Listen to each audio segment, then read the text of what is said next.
what if you hadn't cleared, you know, a longer time with a client, and you see that it's going, I mean, could you ask them, you know, explain while, you know, while they're in trance? I do not ask permission to go overtime once a client's in trance. Okay. I will do everything I can to stop on time or within 2 or 3 minutes after the time.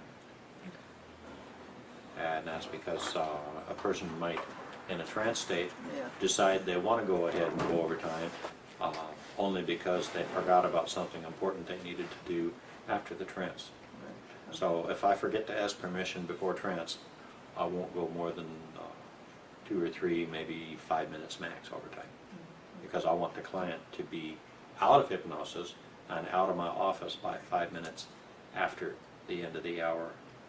That's, I feel, stretching it as far as is professionally appropriate without that advance permission, even if I'm not charging them for it.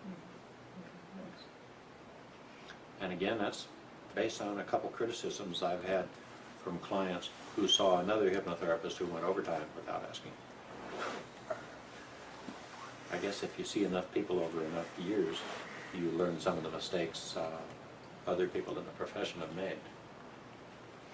And I'm not going to be naive enough to sit here and say that somebody hasn't complained about me in somebody else's office, because we're all human. Sometimes personalities don't jive. And I've had the occasional client say, he seemed like he was knowledgeable enough, but for some reason our personalities just didn't seem to mesh, or there was something not quite right and I'm not sure what it was. Or a lady came to me who was referred by a satisfied client, and I do my best to listen between the lines. I couldn't figure out what it was, but I knew there was something about me she didn't like. So I just finally said, one very important requirement for your success is that you feel totally comfortable with me. So if there is any concern you have about me or my technique, let me know before we begin. And she said, intellectually I'm very comfortable with you, but my father taught me never to trust people who have beards. Mm-hmm. And she said, thank you for asking. And she said, I still think you can help me. I said, you're right, I probably can, but it might take you 6 sessions with me to accomplish as much as you could accomplish in 3 or 4 sessions with one of my graduates who's female. And I referred her to one of my graduates, and she was very grateful that I did that. And I believe I did the right thing. It was hard to do because at that time I really needed the money from the session, but I do my best to put my client's needs first. And I did not feel it was appropriate for me to take her money and see her 6 to 8 times when I knew well that seeing one of my students who was properly trained in regression of parts could end up helping her accomplish her goal in fewer sessions. So, yeah, if you sense that they're not comfortable with you, you can ask. You're not required to accept every client who walks through your door. In fact, I had a lady come through my door who, in spite of my pre-talk, wanted me to give her a quick fix. And I had a bad intuitive feeling about her. And I said, I have to again remind you that I'm an artist, I can say the right words, but you have to follow my simple instructions. And if I ask you to imagine a peaceful place, it's up to you to do that, because if you fantasize a freeway during rush hour, you're not getting your money's worth. So if I ask you to close your eyes and imagine a peaceful place, you need to do that. So I start counting down. She opens her eyes and says, you're supposed to make me follow your suggestions. I intuitively felt that this lady wanted to trip me up so that she could turn around and cause some professional harm. So I said, I'm not the right person for you, and I handed her her check back. And I think when I did that, I probably blew the lid off her cupboard because she literally swore at me and said, I thought you were supposed to be the expert. I said, I can only help someone who chooses to be helped. And when I ask you to do a simple thing like close your eyes and you open them and stare at me and say, you're supposed to make me close my eyes, I can't make you do anything. So either I'm not explaining hypnosis properly to you, or I'm not the right person for you. And if you still want hypnosis, go look in the yellow pages. There are lots of competent hypnotherapists in the Seattle-Tacoma area. And when she walked out, I just knew that I knew I did the right thing by turning her away. So if they're not even willing to close their eyes when you ask them to, are you sure you'd want to work with a client like that? Follow my simple instructions.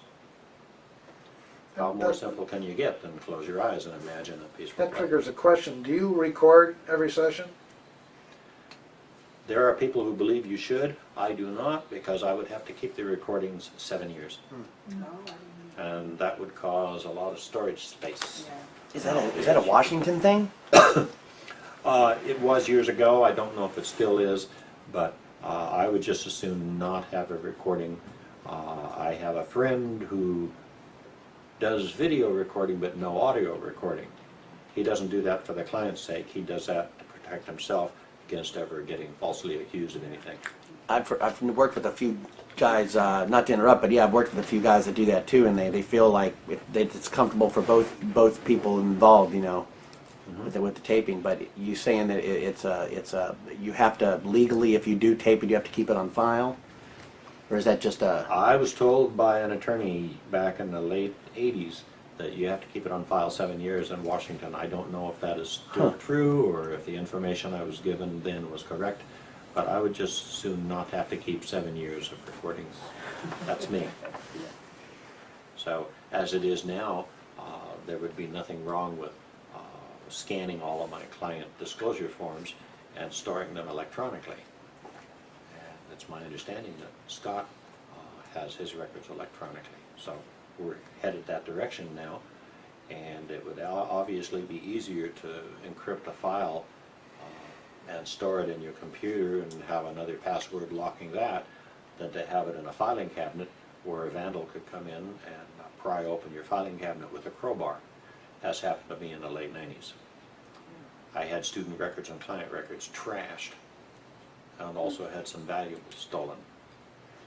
And since you are required to register with the Health Department Division of Professional Licensing in Washington State, when I had the police come out that afternoon and take a report and take pictures and stuff of my office, I got a case number, and then I immediately sent a letter to the Division of Professional Licensing along with my case number because confidential client records had been compromised.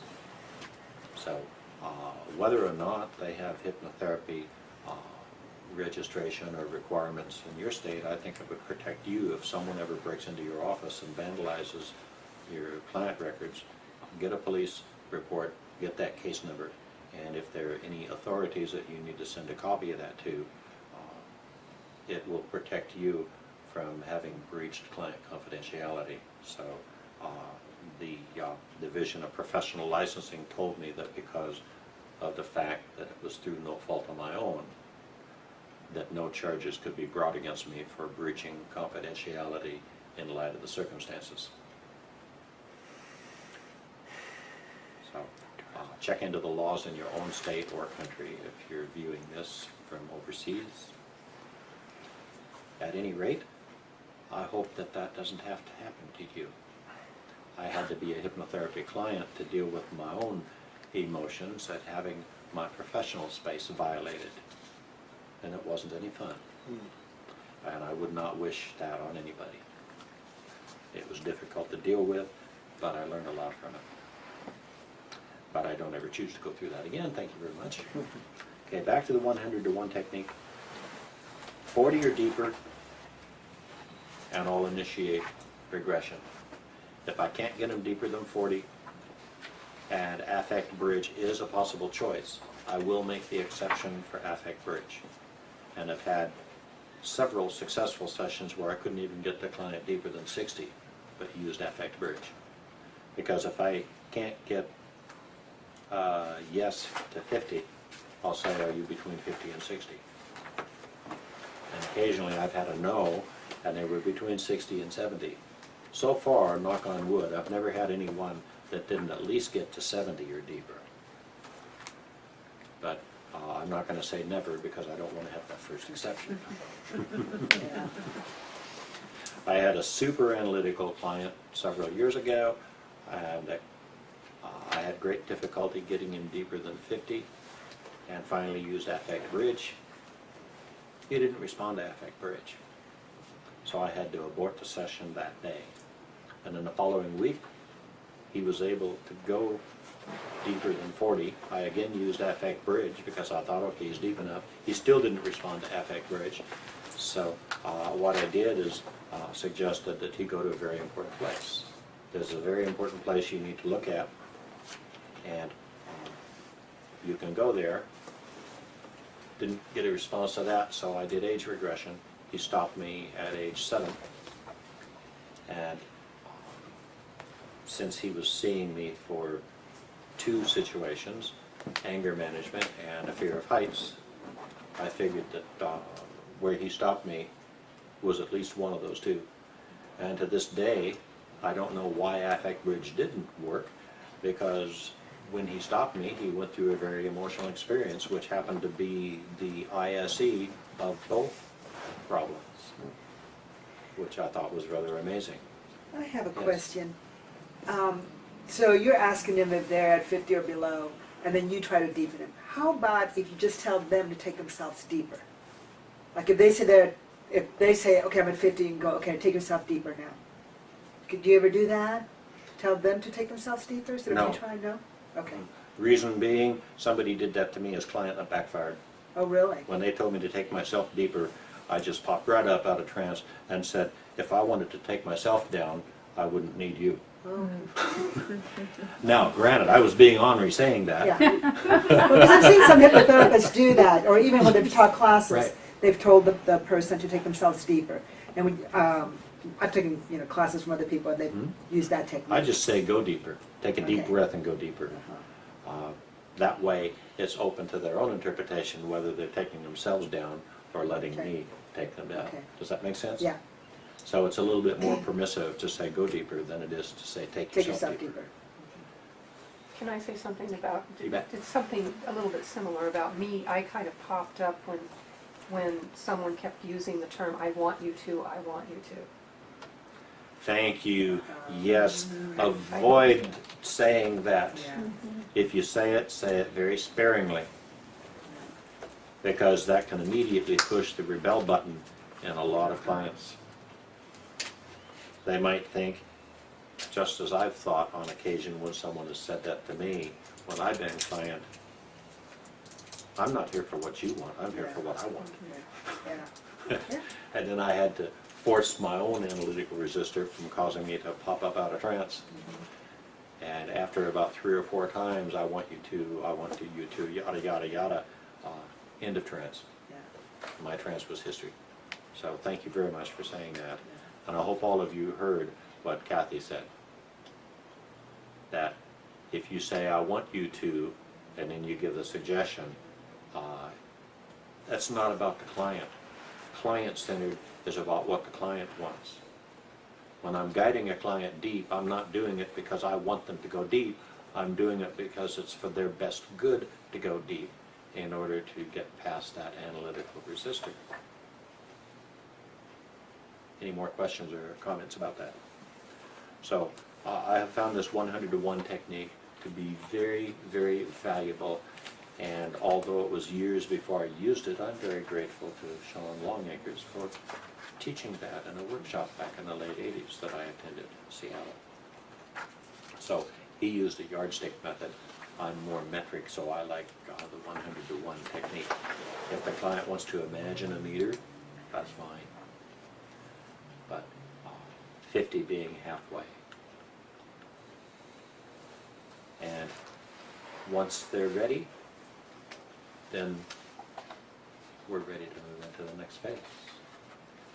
So does anyone need a biology break before we start into the next phase?